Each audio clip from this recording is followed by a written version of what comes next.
plateau de chips ici, Dominique, ou de croustilles, si vous préférez. Quelle est votre sorte favorite, vous?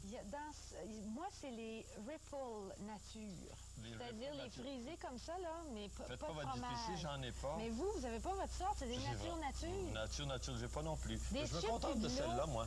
Oui. Non, ça marche pas. Ça marche pas. Moi, je suis partisan de la poignée avec le verre de coke. Ça fait du bruit au cinéma, ça, chef. C'est très bien, il fait ça chez nous. Moi, je fais pas ça souvent, par exemple. Une à la fois, puis les gonflés ou les frisés. En tout cas, il y en a pour tous les goûts et chacun mange les chips à sa manière, vous allez voir. Oui.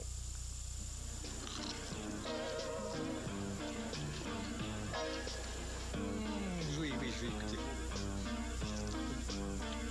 Oui, c'est bon.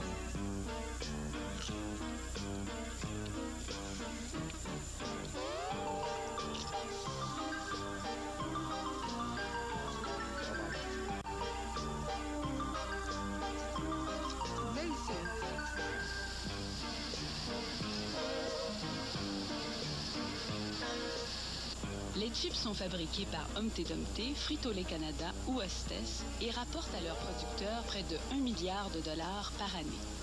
Tous les ans, nous en mangeons en moyenne 2,45 kilos par personne, soit l'équivalent de 12 gros sacs de 200 grammes. On en mange des régulières, des ondulées, des barbecues, mais aussi des à saveur de pizza, à saveur de hot dog, et même des naturels ou des à l'ancienne, ou des sans agent de préservation. Et combien de pommes de terre entières y a-t-il dans chaque sac?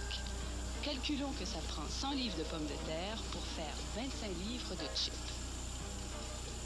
On dit toujours que Parmentier, dont c'est cette année le 250e anniversaire de naissance, que Parmentier a inventé la pomme de terre. Or, c'est pas tout à fait vrai. Il l'a publicisé avec un sens du marketing absolument extraordinaire, mais la pomme de terre est un cadeau de l'Amérique à l'Europe, qui est arrivé au 16e siècle en Europe, mais qu'on destinait uniquement soit aux pauvres, soit au bétail et aux prisonniers. Et c'est en étant prisonnier en Allemagne pendant la guerre de 7 ans que Parmentier a connu la pomme de terre. Là, il va trouver ça sinon très bon, du moins très riche en protéines, qui, donc, ça pouvait aider à solutionner les problèmes de famine qu'on avait alors en Europe au 18e siècle. Alors là, il va en planter chez lui et il va intéresser le roi Louis XVI à ça. Est-ce que je peux vous offrir des chips? À moi, toujours. Toujours, oui. J'en prendrais, mais il faut que j'aille chanter, puis ça me pogne dans la gorge. Mais j'aime ça. Merci bien. Vous êtes bien gentils. Elles sont tellement délicieuses. Elles sont formidables. Mais là, je regarde ça, puis c'est tentant. Hein? C'est bien présenté. Il y a toutes les sortes. Quelle sorte vous préférez? J'aime beaucoup les chips barbecue. Puis les Ripple, mais les Ripple, pour une raison bien spéciale, c'est parce qu'il faut les manger rangée par rangée. Est-ce que vous voulez nous faire une démonstration? Il y en a des Ripple. Ah bien, certain. Alors, vous prenez la chip comme ça, OK? Et là, vous allez vous savourez. Elles sont bonnes. Vous savourez. Rangée par rangée, le plaisir dure plus longtemps. Et moi, c'est ce que j'aime. Je les aime toutes. Je les aime toutes. Barbecue. Moi, j'en mange beaucoup. Ah ben, j'en mange beaucoup. T'en manges beaucoup? Oui, Ouais. au vinaigre. C'est votre sorte préférée? Oui, au vinaigre, j'adore, oui. Ça dépend des journées. Ça dépend comment je file. Des fois, j'aime ça plus piquant. Ça dépend de la liqueur que je vais boire aussi. Avec du Coca-Cola, j'aime ça barbecue. Non, plutôt de temps en temps avec une bonne bière. Quelle sorte de chip vous préférez? En tout cas, pas celle-là, pas celle-là, pas celle-là. Ça doit être celle-là. Oh. Elles sont toutes bonnes, seulement moi, je préférais celles au poulet. Au poulet? Au poulet? Oui. Ah bon, je pensais pas que ça existait. Ah, je sais pas, là. Qu'est-ce que c'est, celui-là? Barbecue, ketchup. Oh, barbecue. Je me suis trompée, excuse-moi. Allez-y pour une barbecue. Alors. Merci bien. Nature. C'est tout. Quelle sorte de chips? Des chips réguliers? Yum, légère. Moi, je préfère les ordinaires, oui. Et ma saveur préférée, c'est barbecue. Ça, j'aime beaucoup ça. Prenez-en barbecue. OK, attendez un petit peu, là. Ça peut pas être mieux que ça. Elles sont très bonnes. Celles que je fais moi-même. Comment vous les faites? Ben, on a ces petites patates, là, mais tu fous ça dans la friture, c'est très bon. Pour les faire soi-même, on déconseille en effet le robot culinaire et on suggère 4 pommes de terre de l'Idaho, 1,5 litre d'huile d'arachide et 1 g de sel. Vos chips contiendront cependant autant de gras que les marques commerciales et vous reviendront 20 fois plus cher. De leur côté, les producteurs effectuent un contrôle de qualité très serré. Des variétés spécifiques de pommes de terre sont choisies, Kennebec, Norship, Supérieur, Atlantique. Les pommes de terre sont lavées plusieurs fois et sont inspectées avant et après leur bain d'huile. Et les couteaux qui les font devenir chips sont aiguisés toutes les 2 heures. Officiellement, la chip serait née en 1853 d'une histoire avec un client insatisfait. On est dans un restaurant dans l'État de New York, et puis il y a un client qui est assez difficile, qui commande des frites. Là, il retourne le plat, c'est trop gras, j'aime pas ça, etc. Alors là, le chef, ça doit faire la 3e, 4e ou la 5e fois qu'on retourne le plat, puis c'est toujours trop gras. Il dit, lui, je vais y faire quelque chose. Il prend une patate, la tranche en tranches très minces, la fait frire, l'assaisonne de sel. Il dit, là, j'espère qu'il va être content. Et le client est tellement satisfait que ça devient bientôt une mode. On va à ce restaurant-là manger des chips et c'est comme ça que c'est né. Ça, c'est l'histoire officielle. Et l'histoire officieuse?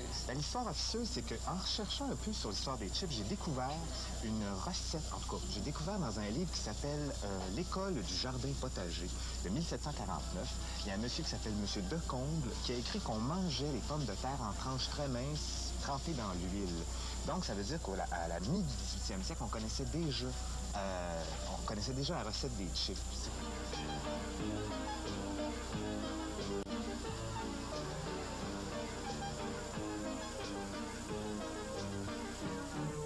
Êtes-vous le genre à passer à travers un sac au complet? Oui. En regardant la télévision? Quelquefois, oui. Mais j'aime mieux le caviar, par exemple. Souvent. Toujours. Un sac de chips en regardant la télévision puis de la liqueur. J'en prends un petit plat là, en regardant la télévision ou en écoutant une partie de hockey. Je mange des croustilles, oui. Moi, de chips aux croustilles, du moment que ça croque, moi, j'aime ça. Est-ce que vous en mangez en écoutant la télévision? Des fois, oui. Puis quand je suis invitée dans des parties qu'il faut emporter chacun notre chose, j'emporte toujours ceux-là. Les films.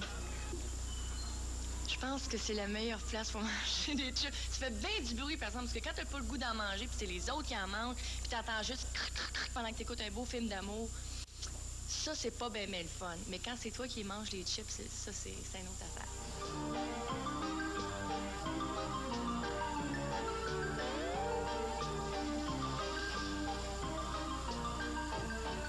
Vous savez, dans toutes les histoires de nourriture, ou à peu près dans n'importe quoi, il y a les guerres et les révolutions qui font à peu près tout. À part quand on envoie les gens sur la Lune aussi. Mais pendant la Deuxième Guerre mondiale, on avait besoin d'avoir de la nourriture très vite, qui était pour consommer des protéines très vite et qui ne nécessitait pas de cuisson ou ça. Alors, c'est comme ça que les Américains vont enfermer des chips dans des sacs de papier d'aluminium.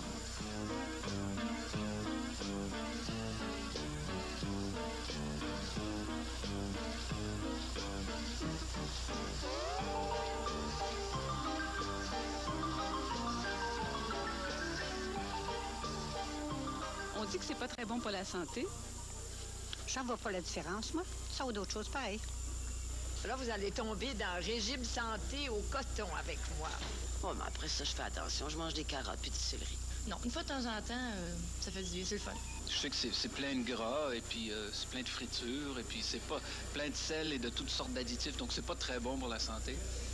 Mais la vie, c'est dangereux, on peut en mourir, ça fait que je m'inquiète pas trop. J'en mange pas souvent, mais quand j'en mange, aussitôt que j'en prends une, là, c'est fini. Je peux manger un sac au complet. J'en mange à peu près un quart de sac, des fois. Ça, c'est des méthodes d'enfants, ça. Les enfants passent au travers du sac. Les adultes, on est plus réservés. Ça veut dire que vous mangez 7 sacs de chips par semaine? Par semaine, oui. Certainement, peut-être plus.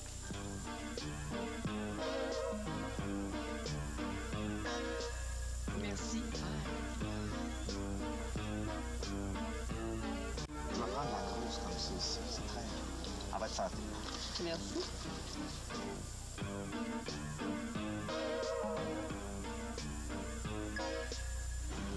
Coupe les caméras. Merci beaucoup.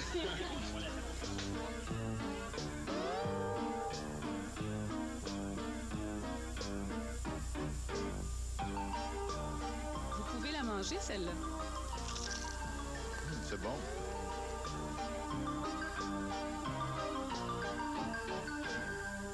Vous pouvez la finir. Très bon. Donc ça, d'accord. On peut faire du rangement en même temps aussi. C'est une technique qui s'acquiert très rapidement.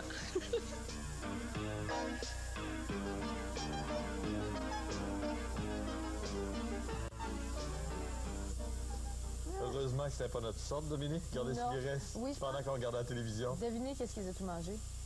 Il y a quelque part dans le studio. Moi, je sais que j'ai mangé ma part. C'est- Mais il a mangé sa part. Oui, Yves Jacques. On le Il est reçoit avec dans nous. 2 minutes.